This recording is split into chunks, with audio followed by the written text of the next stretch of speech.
Good morning. Good morning, and welcome back to my channel. It's me, Miss Ruby, and welcome to another day of Morning Tea Talk. As you can see by the title, this is all about minding your business. Yes, that's what we're going to talk about this morning. So if you're not currently subscribed to my channel, then make sure you subscribe and hit the bell so that you can be notified. For the entire month of November, I'm going live every morning at 9 a.m. or every weekday morning at 9 a.m. I may drop in on Saturdays sometimes, definitely not Sundays because I go to church, but every weekday morning at 9 a.m. you can join me for like different random topics that we talk about. The reason why I have begun to do this is because I am transitioning my channel from being all about just beauty and hair tutorials to being a little bit more about like a variety of things I want to bring to you guys. A lot having to do with the self-help topic. I do a lot of self-help discovery myself, journeying through just unveiling the mystery of who I am, and I learn a lot along the way. I pay attention in life, try to take lessons along with me, and I love sharing it with my friends and my family in real life. So I figure what better way to introduce you guys to the real Ruby than to talk to you guys about what I really talk about on a daily basis. So that is why we're doing this morning tea talk, and I'm gonna jump right in now. If you have joined me before, you know that I have been reading this daily devotion. This is what it looks like. This daily devotion, and this daily devotion is written by Iyanla Vanzant. I learned how to say her name, y'all. Yes. In past videos, you'll notice that I have said her name incorrectly. Iyanla Vanzant. Iyanla fixed my life, that woman. And she actually prefers to be called Iya. Yes, I learned that because she recently did an interview on The Breakfast Club, and that's where I heard it. So today, she's obviously daily devotions are sectioned off by the day. So today is November 7th, and the topic of her daily devotion that she wrote us is all about stepping aside and letting God into someone's life. And when she goes into this topic, she basically says that a lot of times when we think that we're helping people, we're giving people advice, telling them what to do, we are getting in the way, interfering with what God is trying to do in their lives. And I just wanted to talk about that because what do you guys think about that? Have you had any experience in that area where you felt like that's what was happening? Hello to everybody who has recently joined. Thank you for joining me. Today we're talking about minding your business. What up, Madison Nelson? Hello. Hello. You know what?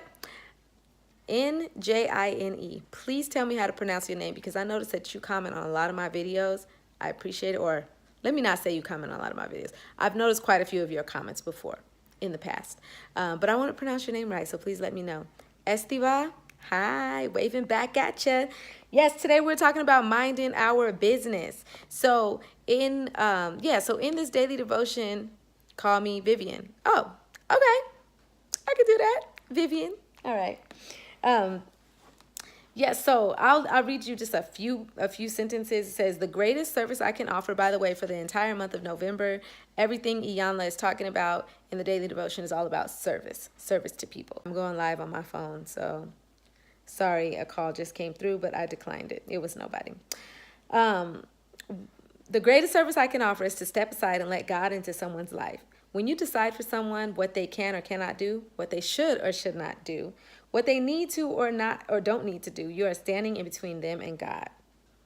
And it says, this does not serve you, God or the other person. When you decide what is right for someone, what is best for them, or how they should go about doing what you feel is right and best for their life, you're getting in between that person and what God has in store for that person. I want to tell you guys what I think about this. Let me know what you guys think about this in the comments, because I know that as a parent, as a sister, as a wife, a lot of times it's like, yo, I've already been through this. Let me help you not have to go through this. And let me tell you what's up. And I think that's a noble thing. But when I was in 12th grade, I did a peer leadership class in high school. And that peer leadership class has stuck with me to this day. You don't think it's right. Vivian, tell us why you don't think it's right. It has stuck with me to this day because one of the things that they taught us is that everybody has to go through their own experiences, and the main thing that we need to learn how to do is how to have empathy. Empathy being different than sympathy. Sympathy is when you just feel bad for someone. Empathy is when you put yourself in that person's shoes and you actually try to understand the world from their perspective. That's having empathy. It's when they say something to you and you listen to them. You actually listen. You repeat what they're saying back to them in a way that lets them know you actually heard them. And a lot of times that having empathy for someone requires you to put your personal opinions to the side.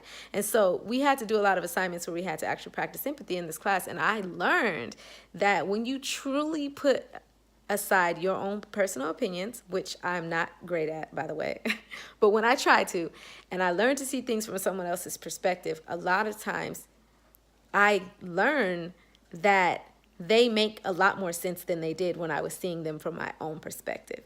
And so even though it's really challenging for me to do in my life, y'all, because anybody who knows me personally knows I am the queen of like, yo, like, don't do that. I really do try my best to at least do this. I'm going to tell you guys what matters to me. I'm going to tell you how I would approach the situation, especially if someone asks. I will volunteer information, but I will never tell you what to do. Because I learned in that class, I've learned in my life personally, that when you tell somebody what to do, you have to take responsibility for their actions now. If you tell them, quit that job because it's bad for you, then when they can't pay their rent, that's kind of on you. I mean, yes, it's on them because they didn't have to listen to you, but it's kind of on you. It would have been different to be like, listen, I wouldn't stay at this job if they were underpaying me. I would go search for something better, but I'm not telling you what to do because you have to figure out what to do for yourself. And I know people don't like those answers sometimes. Sometimes they want you to tell them what to do. I myself am one of those people. I'm like, just tell me what to do. But no, it's really best when people discover what to do on their own, because a lot of times God is speaking something unique to that person. Whereas God may have told you that job wasn't for you. That job was that person's blessing. And you telling them you interfering with God. So I understand what she's talking about. Vivian just said, because God uses people to put you on the right track, you can't actually tell the person what to do, but you can give your point of view regarding the matter. Exactly. That's exactly what I'm saying. You just reiterated it.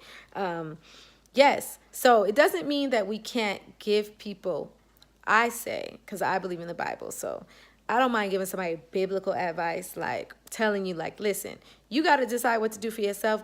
Just know this is what God's word says about what you're going through. God does, prefer for you to be married if you're going to be having sex, because otherwise you're committing a sin. Like, God does say that you shouldn't sleep with other people's husbands because that is adultery. God does say not to be a glutton. So if you're trying to figure out, should you order, a second helping? Hey, you have to decide for you. Are you being greedy or are you still hungry? Like, I can't tell you, you know what I'm saying? Like, because I really don't know. So I honestly, I feel what she's saying. So at the end of the text, she says, today we have to be devoted to minding our own business. So a second half to this conversation is, a lot of times when we're so focused on telling other people what they should and shouldn't do, regardless to if we mean well by doing it, a lot of times we're taking the focus off of doing what we need to do. And I noticed that me and my husband get into it about this all the time. And this is why I say, I tell him he's one of my greatest blessings, because although we disagree on so much, the way we go about disagreeing on these things usually lead to revelations for me. For instance, yes, I feel like I be knowing what's best, and I feel like I be right? When I tell him stuff. But he is so resistant, y'all. Like, he is so resistant to, and he'll say he's not. He's like, no, I don't mind getting information. But it just seems like no matter what I tell him, there's always resistance. And I think it's because, he's independent. He wants to remain independent of thought. He doesn't want to feel forced to do anything. And a lot of times it's really not that he doesn't want to hear me. It's that the way I give him information feels forceful. I've talked about this in the past. But I've learned through that when he tells me, like, yo, you should be okay giving me some information and accepting the fact that I don't do it. Like, whether or not I do it, it's not for you to decide. And like you just got through saying, Vivian, hard truths. That is a hard truth. It is not for me to decide. I'm not here to force anybody's hands.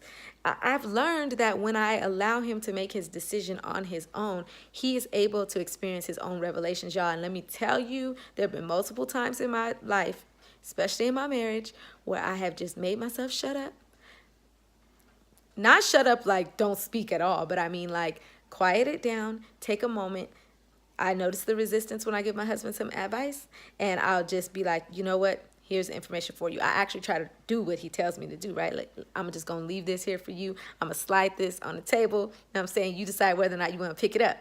And I've noticed that with patience and me just going about, like what he tells me, he's like, I mean, no disrespect to you, but you're telling me to do all this stuff and you're not really doing it yourself. And I don't even be noticing like, dang, I'm not practicing what I'm preaching. So me just doing it myself, like for instance, at the beginning of our relationship, I really wanted him to go to the gym, y'all. Like he had, like when I met him, he was in nice shape because he was super committed to his gym life. Then all of a sudden we got together and it was around the time he decided to stop and he started to like get out of shape. And I'm real big for like a man that's built. That's what I'm big on. So I kind of started like nagging at him about it and low-key trying to like diss him, like trying to all these different tactics to get him to go back to the gym. And it actually was not working. And he said that to me, like, you know, and I realized, and through some wise counsel from one of my friends, I need to just go to the gym myself. So it actually made me get back in the gym and get heavy in the gym.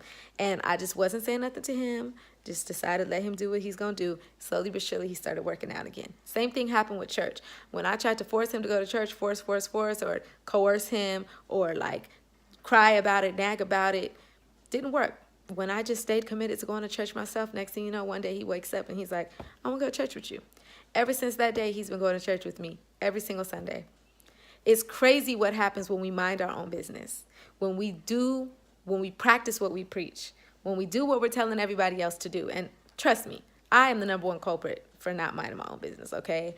I'll be all up in everybody's business. But when I tell myself, slow down, pause, mind your business, do what you need to do, it always works out better. They talk about, you know, another thing regarding this is attraction. It's better, like it's more effective, a lot less work and effort on your end to attract someone to you than to force someone to come to you. So for instance, I'd rather be someone who is studying every day, right? Study to show myself approved, getting really good at a subject matter, whatever it is, and actually utilizing that information in my life. And then my life will gradually begin to change. People will be able to see the fruits of my labor, and I will become more attractive to them. Then those people will come to me for advice, and then being the person who gives them this information. Then to be someone who is so busy trying to help, trying to tell everybody what to do and how to do it, that I don't take enough time to actually do it myself. There's no fruit in my life, you know, regarding the matter that I'm talking about. And I have to argue my way to making a good point because don't nobody want to listen to me. I run into this all the time. Like, God bless everybody, right? But I have a brother who he actually be having good information, y'all. It's not that the information he has is bad. When I sit and think about it, take the blinders off, take my pride out of the picture, I'd be like, you know what? The stuff he's saying is biblical, or the stuff he's saying is wisdom. I've heard it from other people.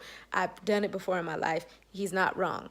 The problem is nobody really wants to listen to him because he's not doing it himself. He'll have all these great business ideas, all these great ideas for songwriting, like we write songs together, right? All these great ideas for songs, all these great ideas for how you should go about putting your album out or whatever. He's not doing any of it himself. And then he gets mad when we don't take his advice. Bruh. But I understand. It's frustrating when you know what's best for someone and you just want to help them with it, and they don't want to take your advice. But I would advise you, if you are in this situation and you feel like people ain't listening to you, mind your business. Mind your business. That doesn't mean just stay to yourself. It means mind. It means give attention to what you got going on in your life and watch how things change. Watch how people begin to actually be more willing to listen to you. So that's my piece on the subject matter. And I want to respond. Let me see if you guys have left any comments recently, because if so, then I can respond right now because I have time. Oh, no. I don't got a lot of people here live with us today. What's up, y'all? Today's Wise Wednesday. I'm dropping Wisdom, what's up? It's cool. Y'all just wanted me to finish at the 15-minute mark like I always say I'm going to.